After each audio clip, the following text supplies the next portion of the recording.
Sir, I am Priyanshu Singha. I am currently pursuing my BTech degree from Symbiosis Institute of Technology, Pune. I am currently in the fourth year and in my eighth semester, that is internship semester, and my results are expected in the month of June.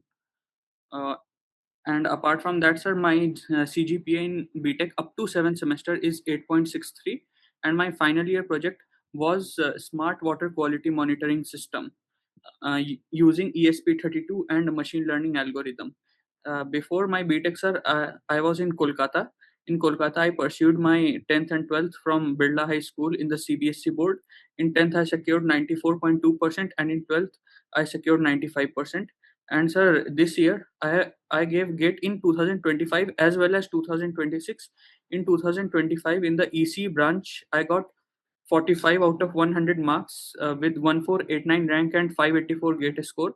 In 2026, with my final year, I gave gate again with the scope of improvement. This time I attempted in two branches, sir. In electronics, I secured 62 out of 100 marks with 783 gate score and 203 rank.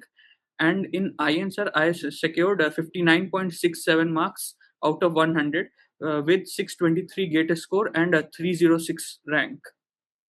Okay, so your BTech project was water quality monitoring. Yes, sir. Yes, तो उसका उस project के बारे में कुछ बताइए, कैसे water की क्वालिटी को आपने मॉनिटर किया, क्या उसके लिए फिजिकल सिस्टम आपने यूज़ किया? Yes sir. सर, तो जो मेरा फाइनल ईयर बीटेक प्रोजेक्ट था, as you know, it was a smart water quality monitoring system. For that, sir, the project majorly I divided it into two parts, sir. First part was hardware implementation, and the second part was the software implementation. Software implementation was quite a simple part, sir, because it required just applying the machine learning algorithms. For okay, software was completed first, sir, and in software, like I personally, I did this part, and sir, I just sat and delved into many ML algorithms, sir, like linear regression, decision tree, random forest, SVM, SVC. And sir, okay, I found the random forest model with the best accuracy. Sir, okay, since we had to classify the water as polluted or not polluted, or potable or not potable, so it was a classification problem, sir. So of course we had to use the classification algorithm, sir. So hmm, random forest, and the second reason for going for random forest is that it is ensemble learning model. It uses various decision tree to come to the conclusion, sir. So it, of course, it gave a better result, sir, with 80% was the accuracy, sir. Now the complicated part came, that is the hardware implementation. Or since machine like this is already available in the market, sir, I will tell about it. Where our project beats them, sir. So we had to minimize the cost, sir. So of course there were many boards available like Arduino, ESP32, Raspberry Pi, STM32, etc., sir. But the hmm, problem with all of them was, I noticed Arduino was incapable of hosting any type of Arduino Uno was incapable of AI, sir. Then Raspberry was capable, but it was expensive. In 4,000 rupees, just one board, sir. In okay, 4,000 rupees. So yeah, Raspberry was immediately rejected, sir. Finally, we went for ESP32, which was for 300 rupees, and one of my friend had it at his own home only. So, sir, we paid 0 rupees for that. He already okay, had, sir. So we took ESP32, and sir, now the dumping part came. The code, the machine learning code which was there in Python, it had to be dumped on the ESP32, sir. Now we could have used cloud services, sir. Cloud services, again, it came with money, sir. 1 month was free trial, sir, and again it charges some 300 rupees per month, sir. So I found another way, sir. In Python there is a library called M2CGen, which converts the .py or Python code to directly C language, sir, without any human intervention. You have to just pass okay, that file, sir. So I used M2CGen and converted that object of a random forest to a C code, sir.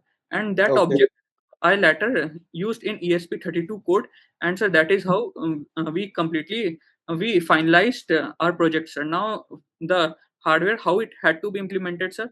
For bottle, we used a container, sir. One of my friend, he was living in a PG, sir. He took one of the containers over there, sir, and we used that. And in order to keep the setup, sir, he had ordered biryani from online, sir. So we took that box, a small box, sir, जिसमें रायता आता है, sir. We took that and we soldered everything, put it in that, and we just put them together, sir. But the okay, idea, but the entire project was quite good, sir. We got third prize in the college, and apart from that, our teachers also encouraged us to go for patent for this thing. However, we could not pursue the patent one because all four of us were having our own struggles in life, sir. One of like first friend, he had his CAT and GMAT exams. So he wants to pursue MBA, sir. I had my GATE exams. One of us had his family had to take care of his family business, and the fourth one was struggling to get an internship, sir. So we could not take it to the patent level. Okay, okay. But the point is जैसे कि आपका ये जो project था, okay? तो इसमें water quality आप monitor कर रहे हैं, ओके? ऑलरेडी हाँ, हमारे पास जो आरओ होते हैं, वो ऑलरेडी आपकी वाटर की क्वालिटी का इन्वेस्टिगेशन कर रहे होते हैं, और बाद में वो उसको सॉल्यूशन भी प्रोवाइड कर रहे हैं, उसको मतलब प्यूरीफाई करके भी आपको प्रोवाइड कर रहे हैं। तो क्या आपके yes, उसमें sir. ऐसा कोई सॉल्यूशन था कि आप उसको सॉल्व कर सकें प्रॉब्लम को, कि आपको पता चल गया क्वालिटी अच्छी नहीं है, तो क्वालिटी अच्छी में कैसे कन्वर्ट करेंगे उस वाटर को? सर, क्वालिटी अच्छी में तो मेरे पास नहीं था सर, लेकिन आरओ का एक बहुत बड़ा ड्रॉबैक ये है सर कि आरओ सिर्फ़ आपको टर्बिडिटी देता है वाटर का। हुँ, टर्बिडिटी या ज़्यादा से ज़्यादा सर आप एक्सपेंसिव लेंगे सर, तो वो आपको टीडीएस दे देगा, टोटल डिसॉल्व्ड ठीक है। सॉलिड। ओके। लेकिन सर जो हमारा प्रोजेक्ट था, ये पीएच भी कैलकुलेट कर रहा था, ये टर्बिडिटी भी कैलकुलेट कर रहा था, ये टीडीएस भी कैलकुलेट कर रहा था, ये वाटर में डिसॉल्व्ड कैल्शियम भी कैलकुलेट कर रहा था। अराउंड हुँ, 12 पैरामीटर्स थे सर, और मशीन लर्निंग का वो डायमेंशनैलिटी रिडक्शन से हमने टोटल 4 फाइनलाइज़ किया था। सर अगेन मार्केट में जो अवेलेबल है, वो सिर्फ़ आपको मैक्सिमम 2 देगा और हमारा सर 4 दे रहा था।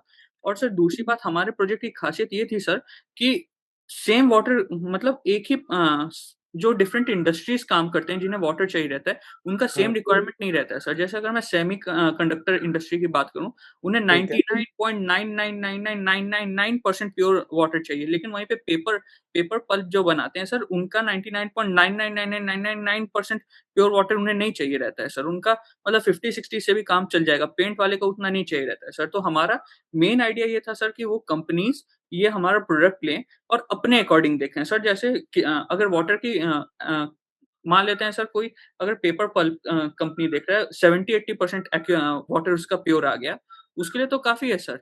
लेकिन सेमीकंडक्टर वाला देख रहा है, उसके लिए तो 70-80% वाला काफ़ी नहीं है। और उसके अलावा भी जो अदर पैरामीटर्स हैं, जैसे सर अगर ये पानी हम लोग खेती के लिए यूज़ करना है, सर तो खेती के लिए जैसे सॉइल में सॉइल में जैसे सर एसिडिक कंटेंट हमें नहीं चाहिए, because some crops like rice etc, like rice sir, for example sir इस राइस हमारा एसिडिक सॉइल में ग्रो नहीं हो सकता है, उसके लिए पानी में हमें थोड़ा बेसिक कंटेंट मिलाना ही पड़ेगा sir.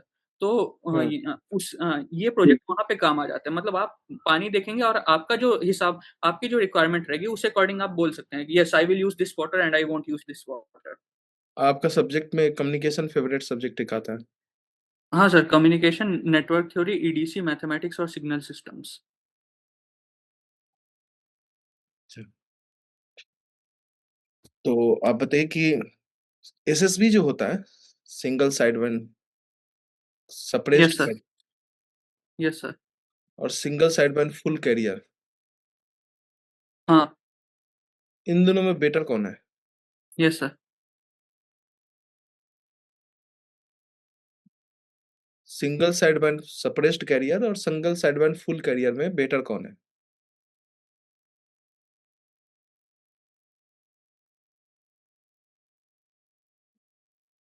Single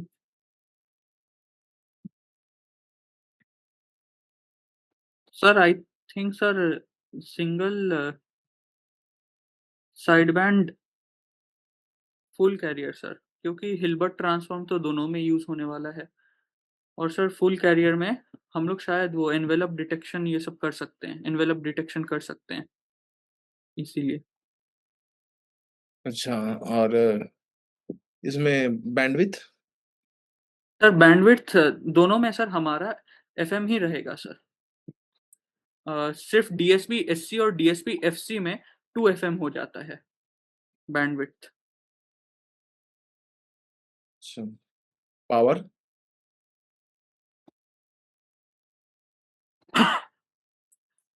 sir power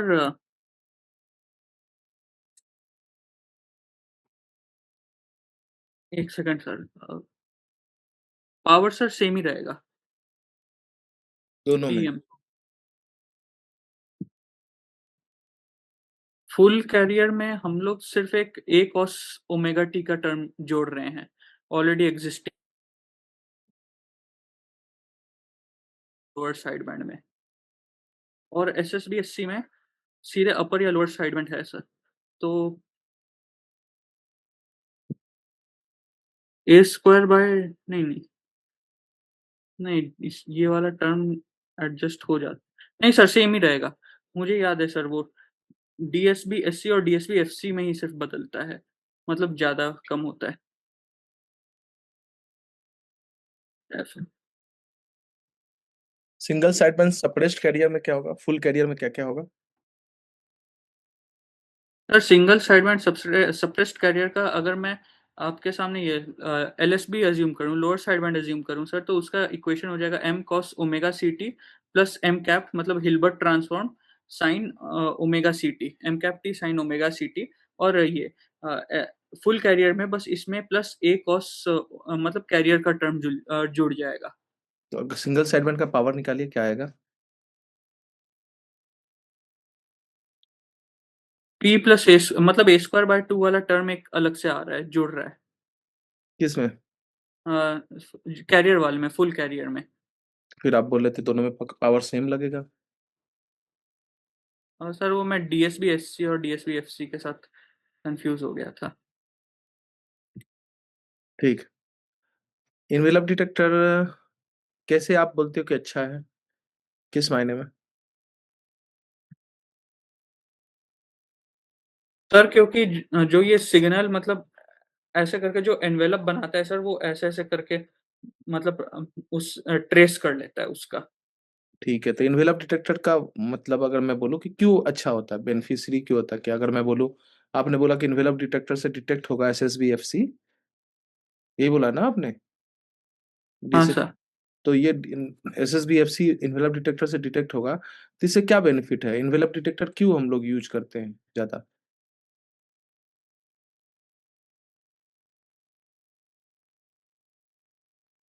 sir envelope detector हुँ, हुँ। बेने क्यों यूज़ करते हो? Why we use envelope detector? Why anyone used prefer to use an envelope detector rather than coherent detector? Sir ये कोहेरेंट में सर हमें मतलब उधर रिसीवर पे सर मतलब वो मतलब सेम फेज में होना चाहिए सर, मतलब प्लस कॉस थीटा। सर अगर मतलब इधर ए कॉस एमटी कॉस ओमेगा सीटी का साइन सिग्नल है सर, और इधर से हम लोग अगर ए cos omega CT plus theta करते हैं सर, तो इधर थोड़ा जब लो पास फिल्टर से पास करेंगे सर, तो एमटी कॉस थीटा आ जाएगा सर। अब अगर थीटा अगर फंक्शन ऑफ टाइम हो गया सर, तो हमारा मैसेज डिस्टॉर्ट हो जाएगा। इसीलिए सर मतलब वो कोहेरेंट डिटेक्टर में हमें सिंक चाहिए रहता है सर। लेकिन एनवेलप डिटेक्टर में वैसा कुछ नहीं है सर। इसमें मतलब सीधे हो जाता है। तो ये इसका एडवांटेज है। अच्छा, आप घबरा रहे हो, आप घबरा के बोल रहे हो, सारी चीज़ें बता रहे हो। मैं आपका बातें सुन रहा था, तो आप ना सारी चीज़ें तुरंत बोल दे रहे हो, फिर आप फँस जाओगे।